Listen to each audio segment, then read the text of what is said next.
네, 조대엽 고용노동부 장관 후보자가 임명 32일 만에 자진 사퇴를 했습니다. 조 후보자의 자진 사퇴로 야당의 입장 변화가 있을지 이목이 집중되고 있는데요. 이런 가운데 문재인 대통령은 송영무 국방부 장관 후보자를 정식 임명했습니다. 네, 두 분의 전문가와 함께 전국 상황 살펴보겠습니다. 최창렬 용인대 교수, 이현종 문화일보 논설위원 나와 계십니다. 어서 오세요. 네, 안녕하세요.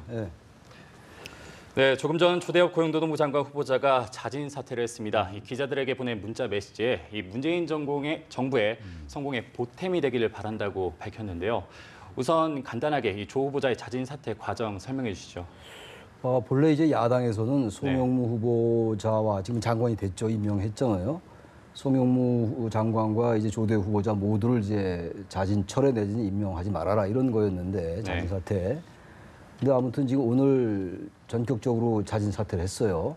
그러니까 일단 야당은 만약에 두 사람을 다 임명하면은 일단 뭐 추경은 물론이고 정부조직법 이런 데 전혀 협조할 수 없다 이런 이제 입장이었고 또 우원식 원내대표가 민주당 원내대표가 그저께도 그랬고 오늘도 어쨌든 추경과 정부조직법 통과를 위해서 야당과 협조를 하기 위한 최소한의 명분을 달라는 취지의 얘기를 청와대에 전달을 했어요. 네. 그러한 것들이 이제 받아들였다고 보는 건데 저도 외형적으로는 기본적으로 여나 야나 지금 거의 막단 골목에 와 있었어요. 문재인 대통령의 지지율이 높다고 하더라도 야당이 계속 이렇게 이제 협조하지 않으면 사실 방법이 없는 거거든요. 추경. 물론 야당으로서도 부담이 대단히 크죠. 네. 물론 뭐 이 후보자들에 대한 흠결이 많이 제기되긴 했다 하더라도 대통령에 대한 지지율이 80%를 육박하고 80%를 넘는 상황 속에서 계속 추경은 어쨌든 민생에 관련된 건데 물론 야당은 이 부분이 그 국가재정법 여건에 맞지 않는다고 얘기한다 하더라도 추경을 계속 반대하는 부담도 있는 것이고 특히 국민의당이 최근에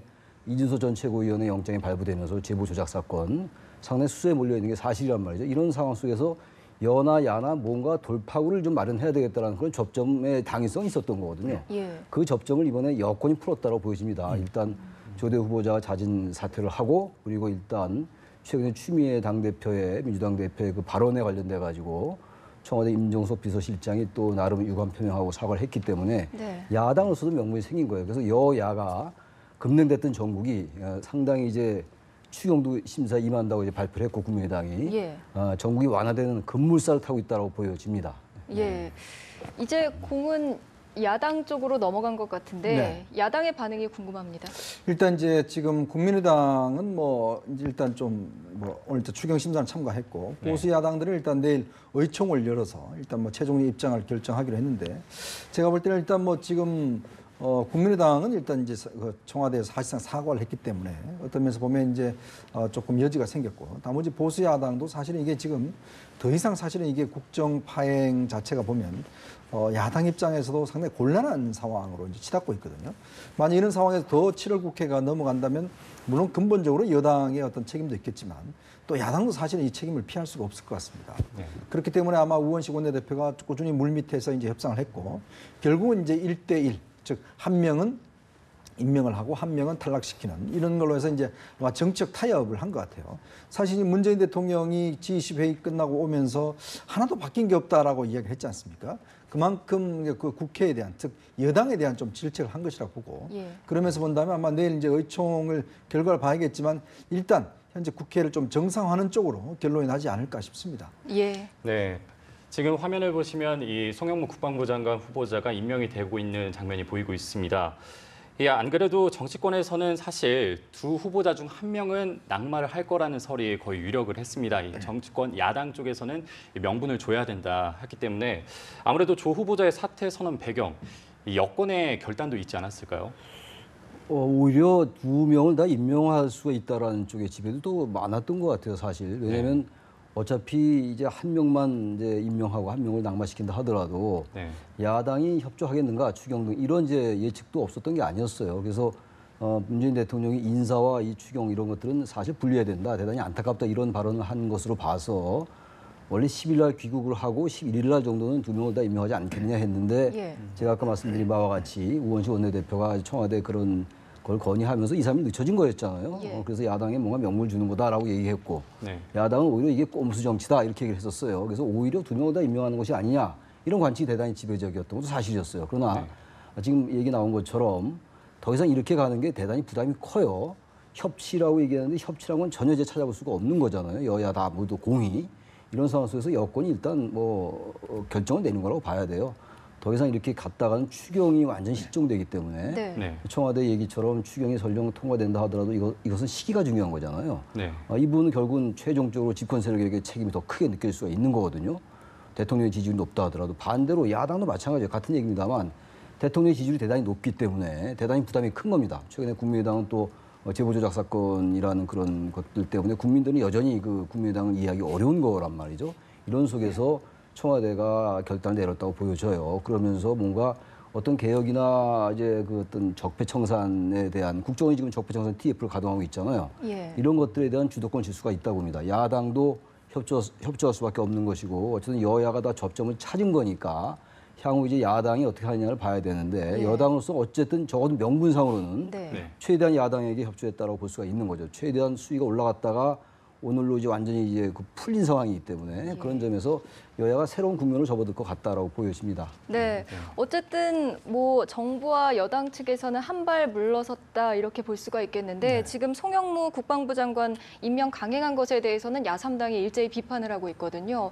야당이 계속해서 뭐 협치에 물꼬를 트지 않는다면 좀 여론도 악화할 가능성이 있지 않을까요? 일단 그렇습니다. 지금 이제 송영무 후보자를 오늘 임명하면서 대통령이 이제 이 대변을 통해서 한 이야기가 있죠. 결국 이제 여러 가지 문제가 있었다. 그렇지만 일단 지금 안보라는 상황이 지금 엄중한 만큼 이 부분에 대한 좀 임명을 이제 불가피하다는 이야기를 했지 않습니까? 네. 아마 이제 두 명의 후보자를 놓고 봤을 때는 사실 이제 조대호 후보자 같은 경우는 정의당까지 사실 반대를 했기 때문에 부담이 컸고, 그리고 이제 국방부 장관은 사실 다른 사람보다도 좀 낫다. 어떤 면에서 보면 참 이게 안타까운 현실인데. 송영무 후보자가 그도 계속 낫다라는 게 이제 내부에서 흘러나온 이야기지 않습니까? 왜냐하면 사실은 이제 마땅히 지금 어떤 면에서 보면 이제 국방 개혁을 이룰 만한 특히 문 대통령의 뜻을 알 만한 사람들 중에서는 이 걸림돌이 될 만한 사람들이 많기 때문에 그 중에서 그래도 송영무 후보자밖에 없다라는 게 여당의 어떤 절박한 뭐 상황이었던 것 같아요. 그 사실 뭐 상황 자체도 이제 ICBM 발사라든지 어떤 북한 네. 상황이 하기 때문에 좀 명분도 있고 아마 그렇기 때문에 좀 이제 밀어붙인 것 같은데. 이제 야당 입장에서 볼 때면 물론 이제 두 명 다 이제 일단 낙마를 요구를 했지만 그렇지만 일단 뭐 하나 한 사람은 되고 한 사람은 안 됐지만 야당 입장에서는 좀 뭐 오늘 또 논평을 나온 걸 보면 이제 절대 뭐 안 된다 이런 쪽은 또 아닌 것 같아요. 네. 적당히 지금 이제 좀 발을 걸쳐놓은 듯한 그런 느낌이거든요. 왜냐하면 지금 상황에서 사실은 누구든지 이제 이 장기화가 가져올 수 있는 피해가 사실 야당도 충분히 크기 때문에 어떤 면에서 보면 좀 탈출구를 서로 찾는 그런 분위기였지 않습니까? 그래서 아마 우원식 원내대표가 이제 그런 지점을 좀 야당한테 설득을 한 것 같고, 그래서 일단 야당은 표면적으로는 뭐 부족하다는 이야기를 내겠지만 실질적으로는 아마 이제 어느 정도 좀 명분을 찾아가는, 아마 내일 정도 되면 일단 의총 등을 통해서 그래도 이제 이 정도에서 일단 시민은 들어가는 것으로 일단 하면서 좀 잠복하는 국면을 가지 않겠는가. 또 왜냐하면 또 이제 앞으로 남아있는 또 장관들이 꽤 있습니다. 그렇기 때문에 일단 야당 입장에서 본다면 일단 좀 정상화에 일단 물꼬를 트지 않을까 싶습니다. 네. 네, 알겠습니다. 계속해서 유영미 미래부 장관과 정현미 이 여가부 장관의 이 임명 수여식이 계속해서 보여지고 있습니다. 이런 가운데 이 자진 사퇴, 조대엽 이 장관 후보자의 자진 사퇴는 굉장히 뼈아플 수도 있는데요. 이번이 이 안경환 법무부 장관이 이어서 두 번째 낙마입니다. 이 차기 문재인 정부 더 이상의 낙마는 없을까요? 더 이상 이제 낙마가 있다면 사실 정부로서는 정권의 입장에서 볼 때는 상당한 개혁의 동력이랄까 이런 부분을 상실할 수가 있죠. 지금 안경환 후보자도 그렇고 이번 조대호 후보자도 그렇고 저는 사실 안경환 후보자는 40여 년 전에 일이 이제 논란이 되면서 사퇴할 수밖에 없는 상황이었잖아요.